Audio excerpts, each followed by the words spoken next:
At some point, a famous filmmaker said, films are never completed, they're only abandoned. And rather than living with my abandoned movie, I really wanted to go back and complete it. Changes. We rarely welcome them, especially when they affect something that we love, transforming that something into an allegedly improved version of its former self. Why the need for change, we often ask. Star Wars was plenty good enough for the audiences of its day. Those patient souls who braved the long lines outside movie theaters across America in that long, hot summer of 1977.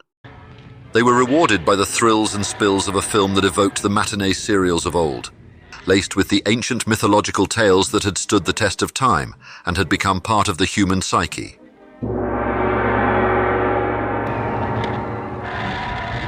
But times always change, and successive generations grew used to the CGI that was beginning to dominate the special effects industry, thanks in no small part to Lucas's own industrial light and magic.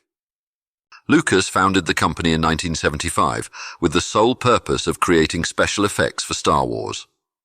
The company became a prime mover for the digital revolution in the industry in the late 80s and throughout the 90s, creating effects for Terminator 2 and Jurassic Park, amongst many other films.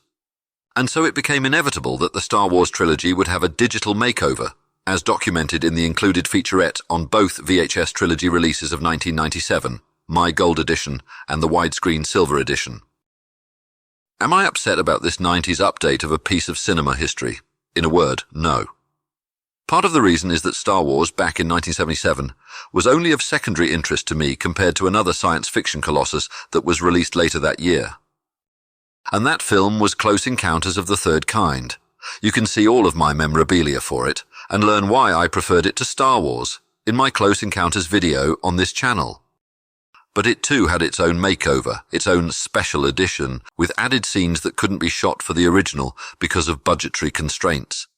Did this change to my favourite film upset me? No, it didn't. I was curious, and I couldn't wait to see what Spielberg had added to it.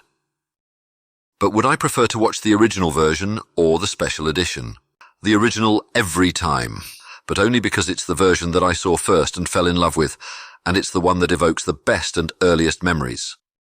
But in the defense of George Lucas, change wasn't the only reason for the update, as this extract from the trilogy featurette reveals.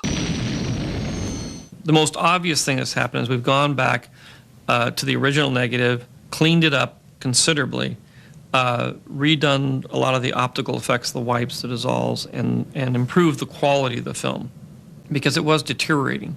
And I think this one had deteriorated a lot more than anybody expected in 20 years. So you're getting to see a brand new print that's very clean and is actually better than the original release. What can I tell you about this industry-changing film that you don't already know? In truth, not a lot.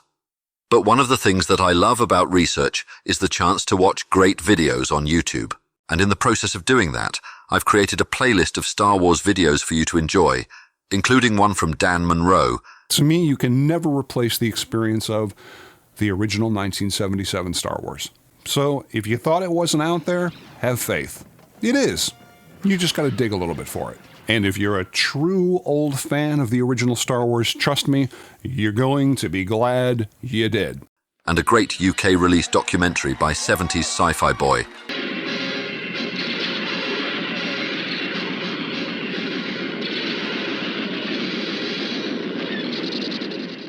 And a fascinating deleted scenes video which features a shot of Han Solo's secret girlfriend.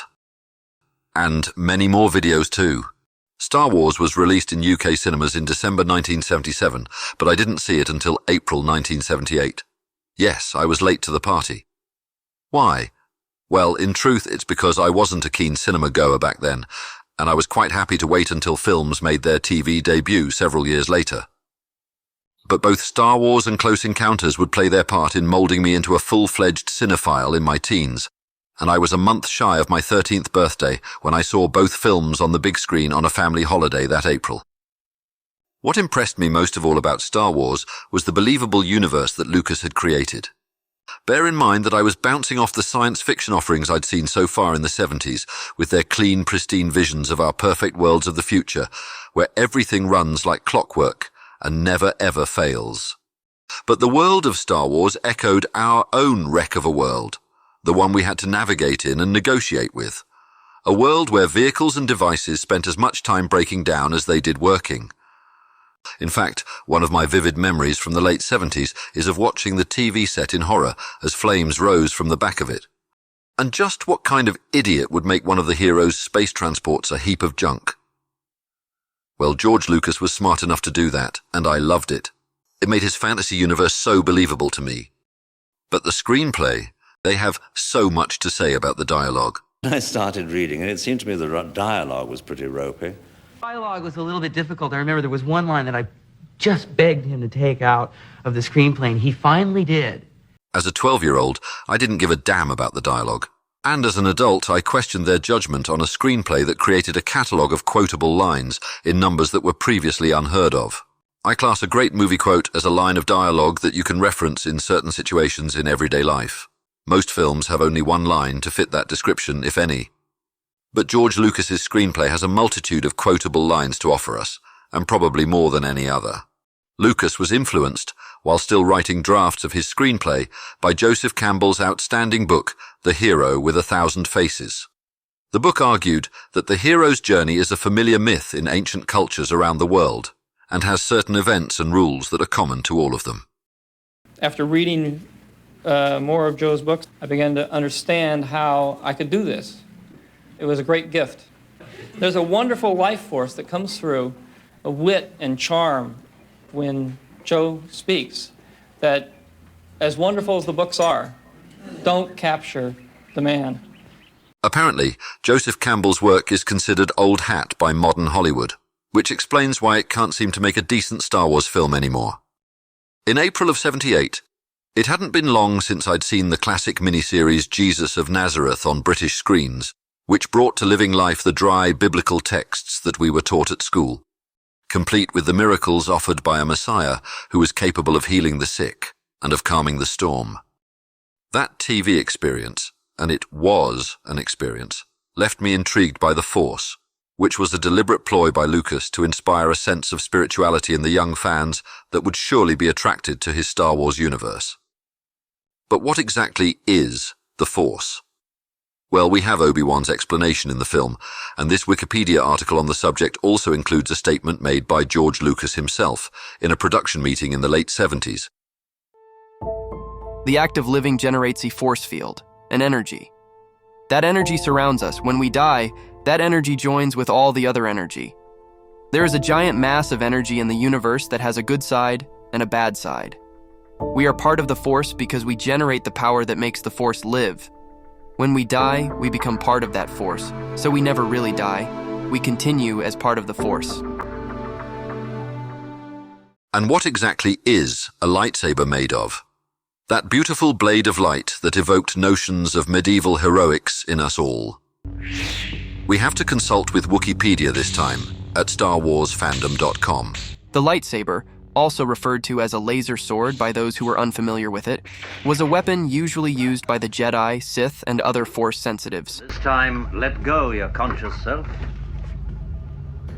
and act on instinct. Lightsabers consisted of a plasma blade, powered by a kyber crystal, that was emitted from a usually metal hilt and could be shut off at will. Stretch out with your feelings. It was a weapon that required skill and training, and was greatly enhanced when used in conjunction with the Force. You see? You can do it. Almost 50 years later, and Star Wars continues to endure, just like the myths that laced its thrills and spills storyline. We're all familiar with those myths, whether we know it or not, through the books we've read, the TV shows and films we've watched. It doesn't matter to me that Lucas decided to update his most successful film. It doesn't matter to me either that he chose to sell the Star Wars franchise to a Hollywood studio with more money than sense. Star Wars will always belong to George Lucas, and it will always belong to those who love it, in whichever version they first watched it and choose to watch it. Because seeing this classic film for the very first time is such a precious part of our memory, and nothing can take it away. And here's a quote that I forgot to add. The Force will be with you, always.